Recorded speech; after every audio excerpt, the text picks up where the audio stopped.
It's 2014. Happy New Year. Sorry to be a bit late to wish you all that. I'm going to start off with a book that I got given as a birthday present at the end of last year.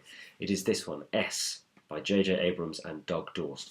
J.J. Abrams is, of course, the man behind Lost, the TV series, the Star Trek reboot, the future Star Wars films.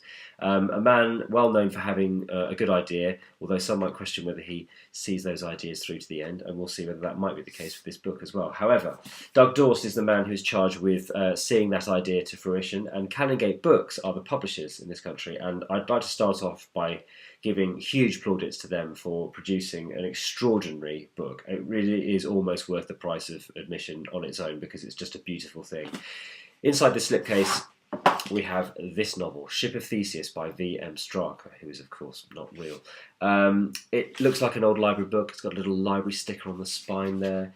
Inside the novel, there are footnotes written by another made-up writer. There are also marginalia written by two university students, and that is the sort of big innovation with the book. As well as reading the novel yourself, and as well as reading the footnotes, and as well as trying to work out what all of these things might mean, you have two university students who are trying to find out the real story behind who V.M. Straka is and what he might have done during his lifetime, and also their friendship and relationship within the notes that they write in this book. It's a very clever idea, and as well as all of that, of course, there are all these insertions. We have postcards from Brazil, we have letters, we have newspaper cuttings, photocopies, there's even a serviette from a restaurant with a map written on it. It is an extraordinary thing, and as I say, Canongate Books have done an amazing job with the production. It's gorgeous. Every single page is covered in coloured writing that looks as if it has actually been written in, and that means every page is colour photocopied. I can't imagine how much it cost them to make it. I think it retails at £28. It really is worth it. It's gorgeous. However, it's not just about the look of the book. Is it any good?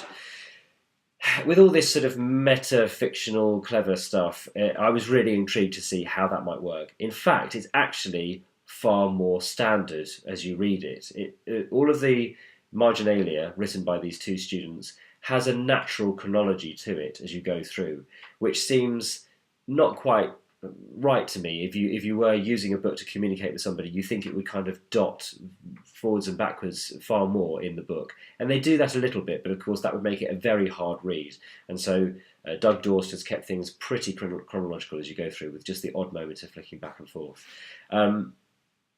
The relationship between the two of them is in many ways the more interesting part of the book. Ship of Theseus itself is of only minor interest because, of course, the story of that novel is not what's really interesting. What's really interesting is the relationship between V.M. Straka and the person writing the footnotes in the book, and the whole idea behind the novel is a sort of a network of underground writers, activists. It's got a very political undercurrent running through it, and that's the thing that you're trying to find out about through the researches of these two university students.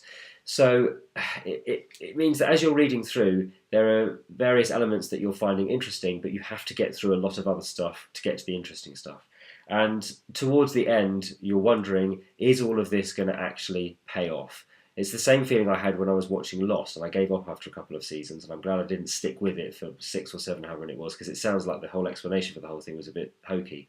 And there's an element of that with this book. It's enjoyable, it is entertaining, and maybe that's all you should ask for. When you go and watch Star Trek, you're not expecting it to be Citizen Kane, you just want it to be well done and entertaining. And the same thing, I suppose, will apply to the Star Wars films when they come out.